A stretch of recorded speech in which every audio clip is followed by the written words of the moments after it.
여러분들 큰 은혜와 평강이 있기를 축복합니다. 네. 예수님께서 초막절에 예루살렘에 올라가셔서 말씀을 전하십니다. 그런데 예수님의 말씀을 듣는 유대인의 종교 지도자들이 저 사람은 글도 배우지 않았는데 어떻게 저렇게 하나님의 말씀을 전할 수 있을까라고 놀랍니다. 그게 무슨 말이냐면 그때는 사람들 앞에서 하나님의 말씀을 가르치는 랍비라고 하죠. 요즘 말로 하면 신학교 같은 데서 교육을 받습니다. 랍비 밑에서. 그래서 유명한 랍비 밑에서 선생 밑에서 교육을 받고 그런 다음에 율법을 배우고 그런 다음에 사람들 앞에서 말씀을 전하는데 여러분 아시는 것처럼 우리 예수님은 한 번도 그런 교육 받으신 적 없잖아요. 네. 그런데 예수님 말씀은 권위가 있거든요. 그러니까 유대인들이 놀란 겁니다.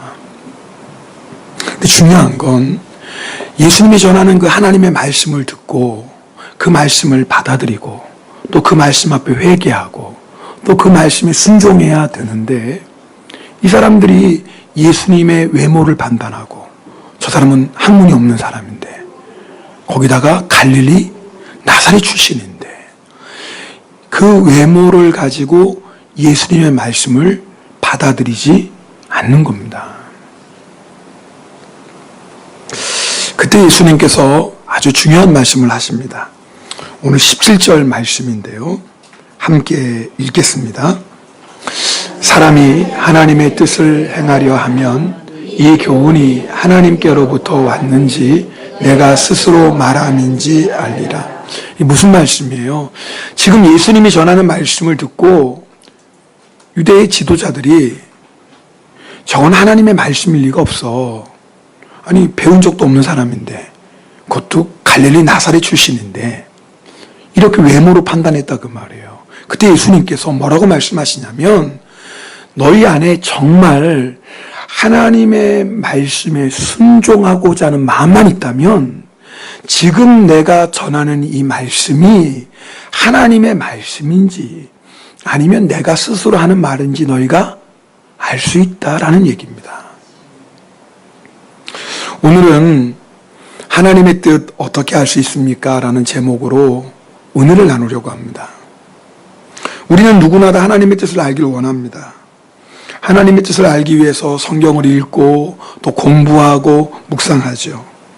또 설교를 통해서 하나님의 뜻을 알기를 원하고요. 요즘처럼 인터넷이 잘 발달된 시대이기 때문에 언제든지 인터넷을 통해서 유명한 목사님들의 설교도 들을 수 있습니다. 하나님의 뜻을 알기 원하는 그 마음은 참 귀한 거예요. 그런데 문제는 하나님의 뜻을 그렇게 알기를 원하면서도 우리는 좀처럼 하나님의 뜻을 몰라 방황할 때가 많다 그렇습니다. 왜 그럴까요? 먼저 여러분 우리가 기억해야 될 것은 우리가 하나님의 뜻을 알기 원하는 그 간절한 마음과 비교할 수 없는 마음으로 하나님은 우리에게 하나님의 뜻을 알려주고 계십니다. 마태복음 23장 37절 말씀을 함께 읽겠습니다.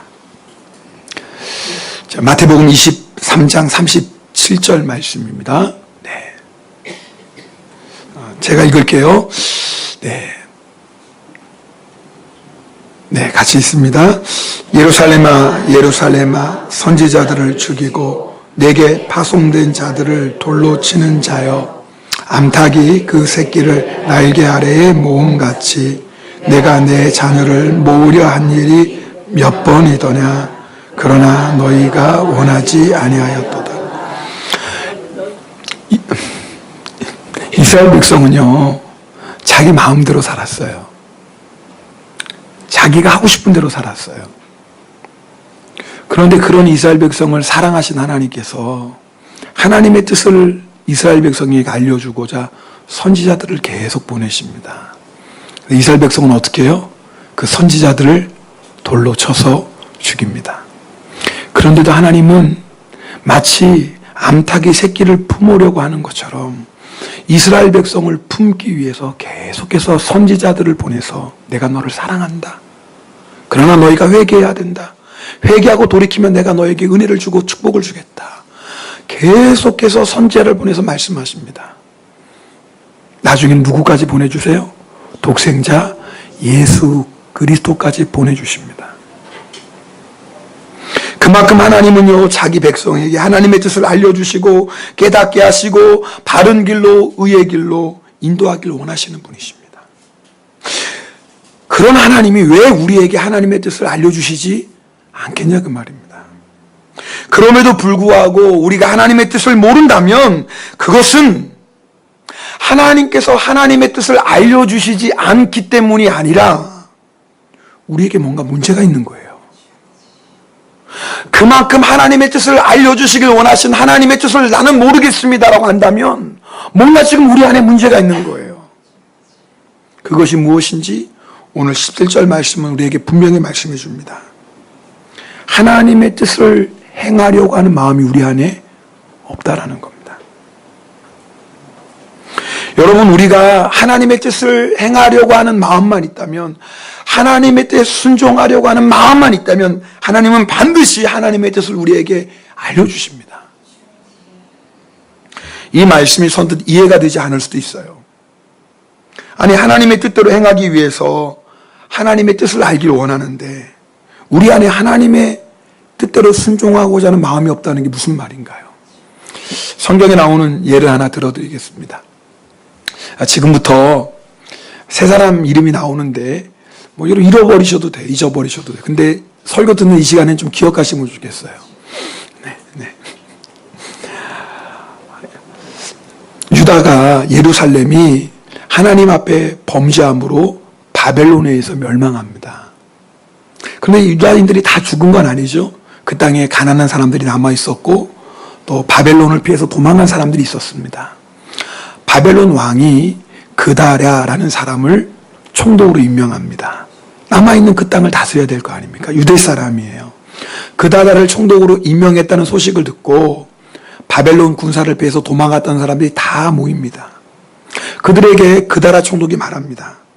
너희는 갈대아 사람 섬기기를 두려워하지 말고 이 땅에 살면서 바벨론 왕을 섬겨라. 그리하면 너희에게 유익하리라. 그래서 남은 사람들이 총독 그다랴 밑에서 정말 그래도 하나님이 주시는 은혜를 사모하고 같이 함께 믿음 생활을 합니다. 근데 그때 이스마엘이라는 사람이, 이 사람은 시드기야 왕의 군대 장관이었거든요. 이 이스마엘이라는 사람이 그다랴를 암살합니다. 아마 자기 딴에는 바벨론에서 임명한 총독이니까 바벨론에 항거하는 뜻에서 이 이스마엘이라는 사람이 그다랴를 죽였어요. 근데 죽이고 나니까 걱정인 거라. 왜요? 총독이 죽었다는 소식을 들으면 바벨론이 군사를 이끌고 올 거 아닙니까? 그래서 암몬으로 도망을 가요. 지금 무슨 설교하는지 알겠어요? 지금 사람의 이름이 자꾸 나오니까 그렇죠? 지금 헷갈리기 시작해요, 지금. 네, 좀 집중해서 들어보십시오. 네. 자, 그 사람들을 다 이끌고 포로로 삼아서 암몬으로 도망을 가요. 근데 그 소식을 하나야라는 사람이 듣습니다. 네. 죄송합니다. 요하난, 나도 헷갈려.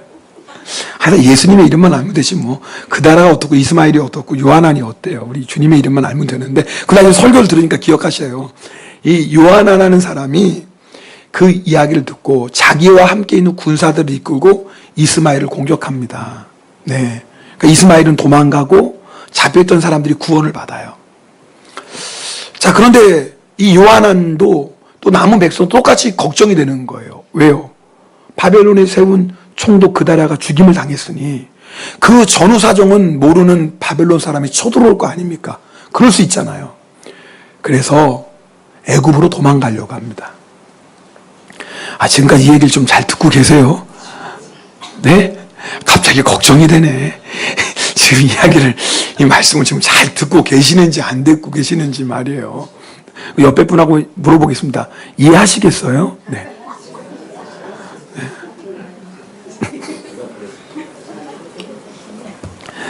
제가 이 설교를 준비하면서도 우리 성도님들이 그렇지 않아도 꾸벅꾸벅 주무시는데 이래는 모르는 분이 나오니까 이거 완전히 그냥 꿈나라로 가는 게 아닐까 이게 걱정이 되기도 해요. 근데 하여튼 뭐 들어보세요. 네.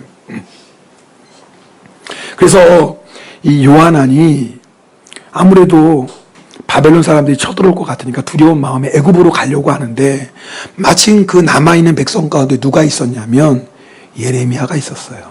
예레미야 이름 들어보셨죠? 예레미야 선지자가 있었어요. 그래서 예레미야 선지자에게 이렇게 부탁합니다. 당신은 우리의 탄원을 듣고 이 남아있는 모든 자를 위하여 당신의 하나님 여호와께 기도해 주소서. 당신이 보는 바와 같이 우리는 많은 사람 중에 남은 적은 무리이니 당신의 하나님 여호와께서 우리가 마땅히 갈 길과 할 일을 보이시기를 원하나이다. 이런 거예요. 예레미야 선지자여 기도해 주세요. 우리가 어디로 가야 될지 이제부터 무엇을 해야 될지 모르겠습니다. 그래서 하나님의 뜻을 좀 알려주세요. 그 이야기를 듣고 예레미야 선지자가 대답합니다. 내가 너희 말을 들었은즉 너희 말대로 너희 하나님 여호와께 기도하고 무릇 여호와께서 너희에게 응답하시는 것을 숨김없이 너희에게 말하리라. 예레미야가 알겠다고요. 네, 내가 여러분들이 가야 할 길, 여러분이 행해야 할 일이 무엇인지 하나님께 기도하겠습니다. 그리고 하나님이 말씀해 주시는 대로 여러분에게 전해주겠습니까? 자, 그 예레미야의 얘기를 듣고 요한안과 남은 백성들이 다시 한번 다짐하며 얘기합니다. 우리가 당신의 하나님 여호와께서 당신을 보내사 우리에게 이르시는 모든 말씀대로 행하리이다. 여호와께서는 우리 가운데 진실하고 성실한 증인이 되시옵소서. 우리가 당신을 우리 하나님 여호와께 보내면 그의 목소리가 우리에게 좋든지 좋지 않든지 막론하고 순종하려 함이라. 우리가 우리 하나님 여호와의 목소리를 순종하면 우리에게 복이 있으리라. 다시 한번 다짐하는 거예요. 예레미야 선지자요, 하나님께서 당신에게 말씀하시는 것이 우리에게 좋든지 좋지 않든지 우리가 반드시 순종하겠습니다. 그러니 하나님의 뜻을 알려주세요. 예레미야 선지자가 간절히 이들을 위해서 기도합니다. 10일 후에 하나님의 말씀이 임했어요. 예레미야 선지자가 요한안과 남은 백성들을 불러 모아서 하나님의 말씀을 전합니다. 그 내용은 뭐냐면 여러분 유다 땅에 남으세요. 절대 바벨론 군대 무서워하지 마십시오. 하나님께서 유다 땅에 남아있으면 여러분들을 반드시 지켜주시겠다고 약속하셨습니다. 근데 여러분 조심하셔야 돼요. 절대 애굽 땅에 가시면 안 됩니다. 만약에 여러분이 애굽 땅에 가면 하나님의 칼과 기근과 전염병이 여러분을 따라가서 애굽 땅에서 여러분이 멸망할 겁니다. 그러니까 절대 바벨론 사람 두려워하지 말고 유다 땅에 남아 있으세요. 하나님의 말씀을 전했습니다. 감사하잖아요. 이들은 자기들이 행할 길, 또 자기들이 무엇을 걸어야 되고 무엇을 행해야 될지 하나님의 뜻을 알길 원했는데 하나님께서 예레미야를 통해서 알려주셨잖아요. 그럼 뭐 하기만 하면 돼요? 순종만 하면 되잖아요. 그런데 이게 웬일이에요? 그 예레미야의 입술을 통해서 하나님의 말씀을 들은 유다인들이 어떻게 반응한 줄 아세요? 이렇게 말합니다. 내가 거짓말하는도다. 우리 하나님 여호와께서 너희는 애굽에서 살려고 그리로 가지 말라고 너를 보내어 말하게 하지 아니하셨네. 쉽게 말하면 하나님이 절대 그렇게 말씀하실 일이 없다. 그러면 이렇게 말해요. 너는 네리야의 아들 바룩이 너를 부추겨서 우리를 대적하여 갈대아 사람에 넘겨 죽고 바벨론으로 붙잡아 가게 하려고 지금 그 말하고 있다. 여러분 오늘 이 말씀을 잘 들으셔야 돼요. 지금 요한안과 유대 백성들은 우리가 걸어가야 할 길, 우리가 행해야 할 일을 좀 알려주세요. 예레미야 선지자요. 하나님께 기도해 주세요. 그 하나님의 뜻이 좋든지 좋지 않든지 우리는 반드시 순종하겠습니다. 그랬어요. 그래서 예레미야는 하나님 앞에 기도하고 하나님의 응답을 알려줬는데 아니래요. 그게 하나님이 애굽에 가지 말라고 했던 하나님의 뜻이 아니라는 거예요. 네가 지금 거짓말한다라는 거예요. 그렇게 고집을 피우고 끝내는 애굽으로 갑니다. 여러분 잘 들으셔야 돼. 이들이 정말 원했던 건 하나님의 뜻이 아니에요. 자기의 뜻에 자기의 계획에 하나님이 동의해 주길 원하시는 거예요. 하나님 내가 이렇게 하고 싶어요. 하나님 제 계획은 이거예요. 그러니까 하나님 이렇게 축복해 주셔야 돼요. 하나님 이렇게 인도해 주셔야 돼요. 그게 하나님의 뜻이에요. 지금 이러고 있는 거예요. 그런데 내가 원하는 것과 내 계획과 하나님 뜻이 다르면 뭐예요? 하나님 그건 하나님 뜻 아니에요. 전 인정할 수 없어요. 지금 이스라엘 백성이 이러고 있는 거예요.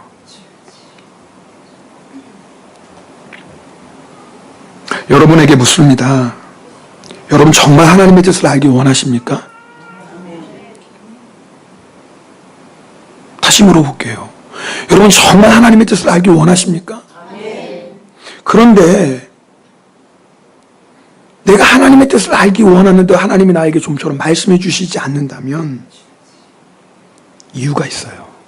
혹시 내가 원하는 내 마음 안에 있는 욕심과 계획, 하나님 그것을 도와주세요. 거기에 동의해 주세요. 그것을 따라주세요 하는 마음이 내 안에 없는지 확인해 보아야 합니다. 여러분 하나님의 뜻을 알기 위해서 우리에게 절대적으로 필요한 것은 무엇이냐면 하나님의 뜻에 순종하고자 하는 마음입니다. 좋든지 좋지 않든지. 그러므로 여러분 하나님 앞에 하나님 뜻을 알려주세요 기도하기 전에 반드시 마음에 준비하셔야 돼요. 하나님이 어떤 말씀을 하셔도 저는 순종하겠습니다. 그러면 반드시 하나님은요 우리에게 하나님의 뜻을 알려주십니다. 사실은요 하나님은요 우리에게 하나님의 뜻을 알려주고 싶어서 안달이 나신 분이에요. 그 증거가 뭔지 아세요?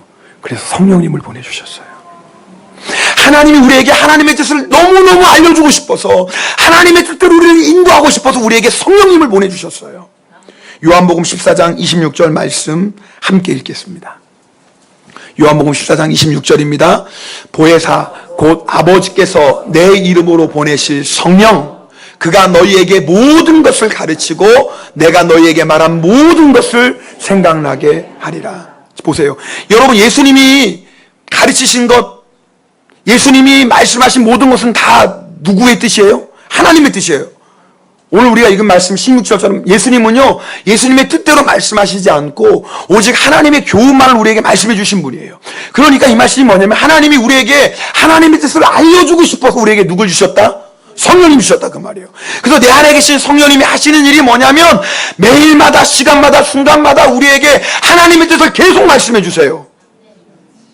그런데도 내가 하나님의 뜻을 모르겠다고 한다면 내 귀가 지금 닫혀 있는 거예요. 왜 닫혀 있을까요? 내 안에 하나님의 뜻이라면 반드시 순종하겠습니다라는 그 마음이 없는 거예요.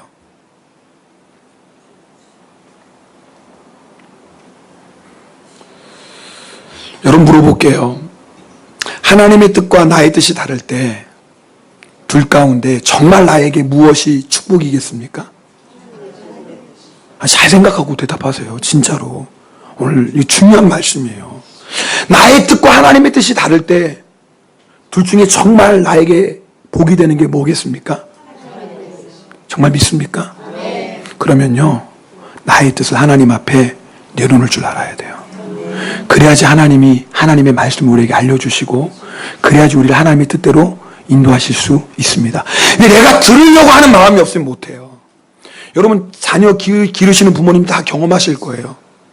여러분 자녀에게 너 이러면 안 돼 이렇게 해야 돼 우리가 얼마나 많이 말합니까? 근데 자녀는 그걸 뭐라고 생각해요?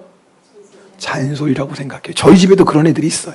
뭐 누구라고 말은 못하지만 저는 정말 사랑하고 아껴서 얘기하는데 잔소리밖에 안 들려요. 그러면 여러분 제가 꼭 얘기하고 싶어도 나중에는 말할까요? 못할까요? 못합니다. 여러분 아시죠? 말 못합니다.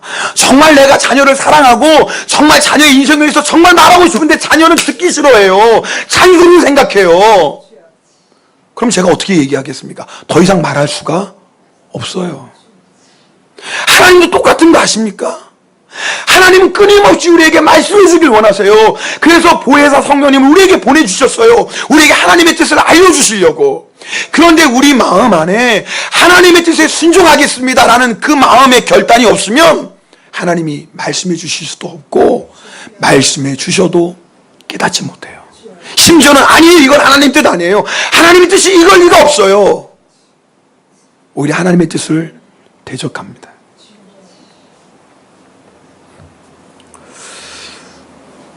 사도 바울에게는 육체의 가시가 있었습니다. 얼마나 이것이 사도 바울을 힘들게 했던지 사탄의 사자라고 얘기할 정도였어요. 그만큼 바울을 너무너무 힘들게 했어요. 그래서 바울 사도가 이 육체의 가시가 나에게서 떠나가기를 3번 간절히 기도했어요. 여러분이 3번 간절히 기도했다는 건 그냥 우리가 1번, 2번, 3번 기도했다는 의미가 아닙니다. 여러분, 이 3번 간절히 기도했다라는 건요, 생명을 걸고 3번 기도했다 그 말이에요. 주님, 이거 꼭 응답해 주셔야 됩니다. 자기의 생명을 걸고 기도한 것을 무려 3번씩이나 했다 그 말입니다. 그렇게 간절히 기도했어요. 그런데 하나님 뭐라고 말씀하셨냐면, 내 은혜, 하나님의 은혜가 내게, 바울 너에게 족하도다. 이는 내 능력, 하나님의 능력이 약한 데서, 바울 네가 지금 약한 그곳에서 온전하여짐이라. 무슨 말씀이에요? 바울은 지금 이게 육체의 가시라고 생각했는데, 바울아, 너 그 육체의 가시가 아니야. 사실은 그게 뭐라고요? 은혜야. 바울은 너무너무 아팠어요. 이것 때문에 너무너무 힘들었어요. 너무너무 괴로웠어요. 그래서 심지어는 사탄의 사자라고 부르면서 하나님이 이 가시를 좀 없애주세요 기도했는데, 하나님은 아니야, 그게 가시가 아니야, 그거 은혜야. 그럼 가신 거예요, 은혜인 거예요? 네, 은혜인 거예요. 나에게는 가시처럼 느껴서 아프지만 하나님이 그게 은혜라고 말씀하시면 은혜인 것이에요. 이 믿음이 있는 사람은요, 하나님의 뜻을 나의 뜻으로 삼을 수 있습니다. 여러분, 지난 세월 돌아보십시오. 그때는 내가 너무 힘들고 어려워서 가시라고 생각했어요. 그런데 지금 생각해 보니까 그게 가시가 아니었어요. 은혜였어요. 그런 거 있어요, 없어요? 아니, 성가대만 있나? 여기 그런 게 좀 없었어요? 있었을 텐데. 있어야 되는데. 경험하잖아요. 그때는 너무너무 힘들었어요. 하나님, 내 인생에 이건 육체의 가시예요. 어떻게 빨리 해결해 주세요. 빨리 없애주세요. 빨리 응답해 주세요. 안 그러면 내가 죽겠어요. 하나님, 가시가 너무 아파요. 그런데 지나놓고 보니까 그게 가시가 아니었어요. 그것 때문에 내가 하나님 앞에 더 무릎 꿇을 수 있었고, 그것 때문에 내가 주님을 더 의지할 수 있었고, 그것 때문에 겸손하게 주님 붙잡을 수 있었어요. 그게 없었으면 오히려 나는 교만해서 하나님을 떠났을지도 몰라요. 제가요, 길지 않은 저의 목회를 돌아봐도 그런 것 같아요. 그때는 정말 가시라고 생각했어요. 너무 힘들고 너무 아파서. 그런데 지금 생각해 보니까 가시가 아니었어요. 하나님의 은혜였어요. 한 가지 안타까운 것이 있어요. 만약에 그때 내가 나의 믿음이 지금보다 더 성숙해서 그것이 가시가 아니라 하나님의 은혜라는 것을 내가 정말 믿음으로 받아들였다면 더 기쁨과 감사와 사랑으로 승리했을 텐데, 이런 안타까움이 있어요. 내가 만약에 그 사람이 가시가 아니라 은혜인 걸 알았다면, 이 말씀하는데 오해하지 마세요. 어떤 분이 이 말씀 듣고, 목사님 혹시 저예요? 여기는 아무도 없어요. 네, 절대 오해하지 마세요. 네. 이미 한국 갔어요. 이렇게 미리 얘기를 해야지. 이렇게 얘기 안 해놓으면 설교 끝나고 혹시 목사님 뭐 내가 가시라는 거야? 소설 쓰지 마세요. 옆에 사람 인사 소설 쓰지 말자. 네. 네. 꼭 그런 사람이 한두 명 있어요. 지금도 주무시는 사람들은 깨워야 돼요. 괜히 그 잠자는 사람은 오늘 이렇게 소설 쓴다니까요, 지금. 그런데 보세요. 저는 그것 때문에 너무 힘들고 아팠는데 돌아보니까 그게 가시가 아니라 은혜였던 거라. 제가 정말 그 믿음이 있었다면 정말 그분을 사랑하고 정말 축복해 줬을 거예요. 단지 저는 미워하지 않는 것만도 제가 잘하는 거라고 생각했어요. 근데 그것이 아니었어요. 만약에 제가 힘들고 어려웠던 그 환경이 가시가 아니라 하나님의 은혜였다면 저는 마지 못해 참는 게 아니라 기쁨과 찬송하며 주의를 했을 거예요. 근데 그때는 그게 가시처럼 느껴졌어요. 그래가지고 그냥 내가 다른 사람에게 손 내밀지 않고 하나님이 나에게 주신 이 자리 그냥 끝까지 지키면 그냥 이것만도 대단한 거라고 생각했어요. 근데 그게 아니었어요. 하나님의 은혜였어요. 제가 그것이 하나님의 은혜라는 걸 알았다면 감사하고 찬송하며 주의를 했을 거예요. 지금 돌아보면 그게 너무나 안타깝고 주님께 죄송해요. 근데 사도 바울은 그러지 않았어요. 바울아, 너 그거 가시 아니다. 은혜야 라고 말씀하셨을 때 그 순간 할렐루야 크게 기뻐했다고 그랬어요. 아, 주님 이거 가시가 아니라 은혜예요? 할렐루야, 그럼 은혜입니다. 하나님이 은혜라고 하셨으니 은혜입니다. 이것 때문에 약한 내가 오히려 강해진다고 하니 주님 저는 감사합니다. 오늘 이 믿음이 여러분에게 있기를 축복합니다. 우리는 강한 것, 칭찬받는 것, 부유한 것, 아무 어려움이 없는 것, 이것이 우리의 뜻이에요. 그렇잖아요, 여러분. 강했으면 좋겠어요. 사람들에게 칭찬받고 인정받았으면 좋겠어요. 지금보다 더 부유했으면 좋겠어요. 내 인생에 아무 어려움도 좀 없었으면 좋겠어요. 다 우리가 원하는 거예요. 그 반대는 가시라고 생각해요. 약한 것, 멸시받는 것, 궁핍한 것, 박해, 가시라고 생각해요. 그러나 여러분 아세요? 그것이 때로는 우리에게 은혜일 수도 있습니다. 여러분 오늘 이 말씀 오해하면 안 돼요. 제가 강한 것, 칭찬받는 것, 내가 부유한 것, 그 다음에 내 인생에 아무 어려움이 없는 건 다 가시고, 약한 것, 사람들에게 모욕받는 것, 고난, 환난 이건 다 은혜다. 그 말씀이 절대 아닌 거예요. 이 말씀의 핵심이 뭐냐면 나로 하여금 예수님을 더 사모하게 하고, 나로 하여금 예수님께 더 가까이 나가게 하고, 나로 하여금 주님 한 분밖에 없어요. 정말 주님을 붙잡게 하는 것이 있다면 그것은 가시예요, 은혜예요? 은혜예요. 반대로 그것이 아무리 좋아도 그것 때문에 주님을 향한 내 사랑이 식어지고, 그것 때문에 내가 나도 모르는 사이에 주님께 조금씩 더 멀어지고 있다면 그게 은혜예요, 가시예요? 그게 진짜 가신 거예요. 진짜 가신 거예요. 마태복음 16장 25절 26절 말씀 함께 읽겠습니다. 누구든지 제 목숨을 구원하고자 하면 잃을 것이요, 누구든지 나를 위하여 제 목숨을 잃으면 찾으리라. 사람이 만일 온 천하를 얻고도 제 목숨을 잃으면 무엇이 유익하리요? 사람이 무엇을 주고 제 목숨과 바꾸겠느냐? 보세요, 여러분. 이 세상에 우리 주님보다 더 귀한 분 없습니다. 주님이 길이요, 진리요, 생명이시기 때문에 그렇습니다. 그러니까 우리에게 예수님을 더 사모하게 하고, 예수님을 더 가까이 하게 하고, 예수님을 더 간절히 붙잡게 하는 것이 있다면 그건 정말 은혜인 거예요. 그러나 온 천하를 손에 얻었어도, 그냥 단순히 부귀영화가 아니에요. 온 천하를 내가 손에 얻었어도 그것 때문에 영생이신 예수 그리스도에게서 우리가 떠나간다면 그건 절대 은혜일 수가 없어요.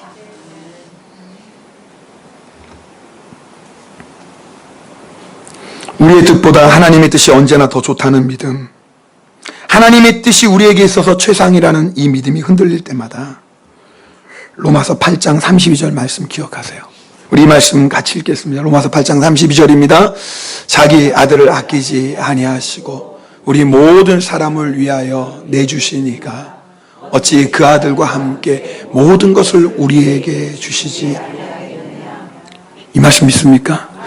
하나님 우리를 얼마나 사랑하시냐면요, 독생자 예수 그리스도를 주시기까지 사랑하세요. 그 하나님의 뜻이 우리에게 어떻게 악할 수 있겠어요?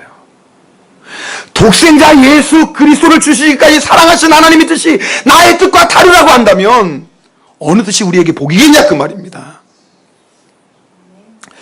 오늘 공지사님이 영성을 나눠주셨는데, 어제 우리 주의 사랑 속이 저녁을 초대해 주셨어요.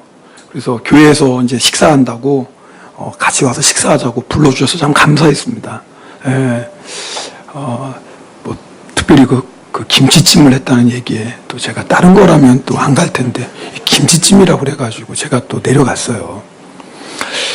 근데 주선이가요 얼마나 잘 먹는지, 아니 그 김치집에 갈비가 들어가 있잖아요. 갈비. 그걸 계속 골라 먹는 거예요. 염치도 없지. 지가 인간이라면 양심 있는 거 아니에요. 그래도 아빠 하나 드셔보세요. 뭐 이런 마음이 있어야 될 거 아닙니까? 세상에 어쩌면 그냥 정신이 없어요. 정신이 없어요. 그냥 그 갈비 골라서 먹느라고요. 입에 그냥 김치 묻혀가면서 정신이 없어요. 이야, 물어볼게요. 그 모습을 보는 제 마음이 어땠을까요? 어떻게 하셨어요? 어떻게 하셨지? 이런 나쁜 놈, 이런 불효자가 있나? 어떻게 아버지 하나 먹어보라는 소리도 안 하고 어떻게 그렇게 그냥 다 골라먹어 이놈이. 아주 그냥 그랬을까요? 이쁘더라고요. 제가 먹는 것보다 더 좋더라고요. 그래, 많이 먹어라. 그래서 나중에 공지사님 더 없어요? 제가 참 주책이죠. 그런데 제가 하나 깨달았어요. 영성일기를 쓰다가 이게 죄인인 육신의 아버지도 자기 자식이 그렇게 맛있게 먹는 모습 보면 너무 좋은 거예요. 그러면 하나님 아버지의 마음이 느껴지는 거예요. 내가 부족하고 내가 연약하고 내가 허물이 많아도 나를 바라보시는 아버지의 마음이 이렇겠구나. 나를 바라보시는 하나님 아버지의 마음이 이렇겠구나. 여러분, 그런 사랑으로 우리를 사랑하시는 하나님이세요. 그 하나님의 뜻과 나의 뜻이 다르다면 여러분, 고민할 필요도 없어요. 갈등할 필요도 없어요. 계산할 필요도 없어요. 하나님 뜻이 제일 좋은 거예요.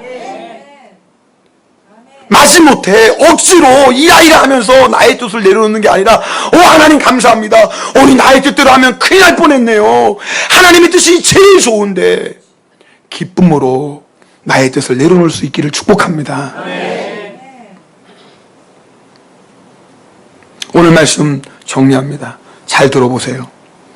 우리는 기록된 하나님의 말씀인 성경을 통해서 하나님의 뜻을 알 수 있습니다. 그래서 성경을 읽고 공부하고 묵상하는 것이 너무나 중요합니다. 그러나 잊지 마세요. 그것만 가지고 하나님 뜻을 알 수 있는 게 아니에요. 바리새인들과 서기관들은 우리가 상상할 수 없을 만큼 하나님 말씀이 열심이었어요. 그럼에도 불구하고 하나님의 뜻을 몰랐습니다. 왜요?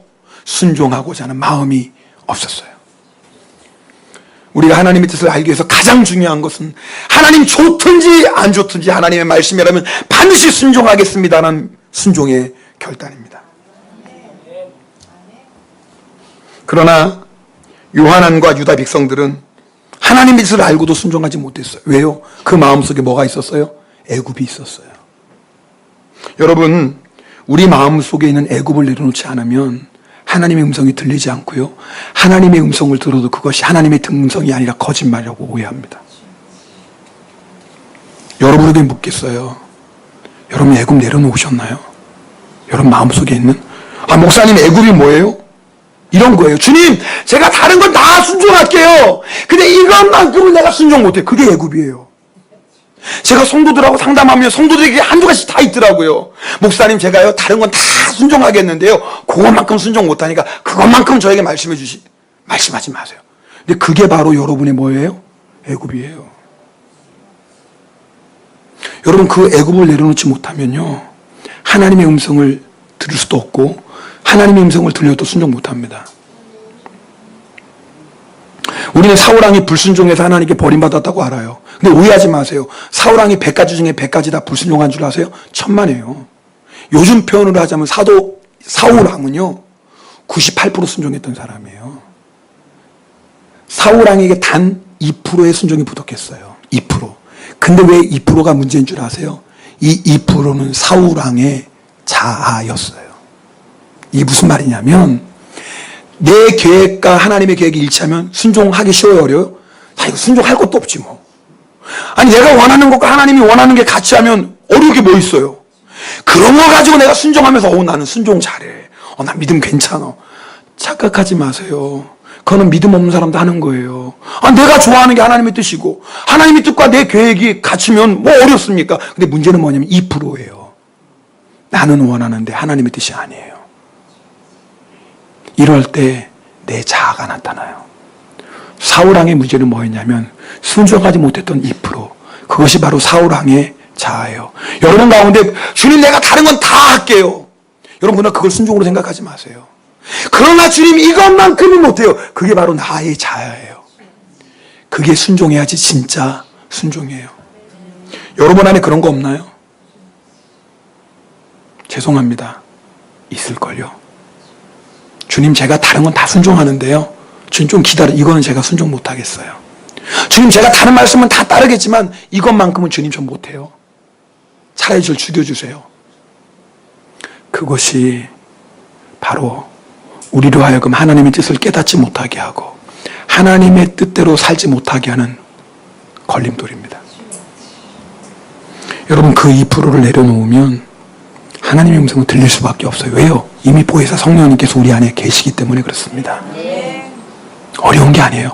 여러분, 하나님 음성 듣기 절대 어려운 거 아니에요. 듣지 못하는 건 여전히 내 안에 내려놓지 못한 애굽이 있는 거예요. 이렇게 말씀 듣고도 그래도 목사님 저는 하나님 뜻이 뭔지 모르겠네요. 이런 분이 있다면 결론적으로 말씀드릴게요. 그것이 나로 하여금 주님을 더 가까이 하고 주님을 더 사모하게 하고 그것 때문에 내가 겸손하게 주님을 붙잡는다면 그건 하나님의 뜻이에요. 그런데 그것이 아무리 좋아도 온 천하를 손에 얻는 것이라 할지라도 그것 때문에 주님을 향한 내 마음이 식어지고 그것 때문에 내가 주님께 조금씩 멀어진다면 그것은 하나님의 뜻이 아닙니다. 왠지 아세요? 하나님의 뜻은 예수 그리스도이기 때문에 그래요. 여러분 가운데 혹시 하나님 뜻이 무엇일까 고민하는 분이 있다면 예수 그리스도 그분 앞에 서보십시오. 나는 힘들고 아파도 그것 때문에 주님을 더 가까이 하게 한다면 감사하십시오. 하나님의 은혜인 것입니다. 그러나 아무리 좋아도 그것 때문에 주님에게 멀어진다면 그것은 진짜 가시입니다. 오늘 모든 건 내려놓고 나의 뜻 내려놓고 주님께 온전한 순종의 결단할 수 있기를 예수님의 이름으로 축복합니다. 기도하겠습니다.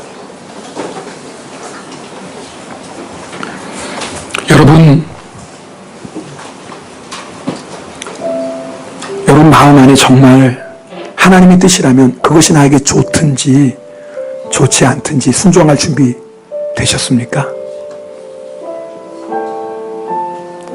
여러분에게 또 한 번 묻습니다.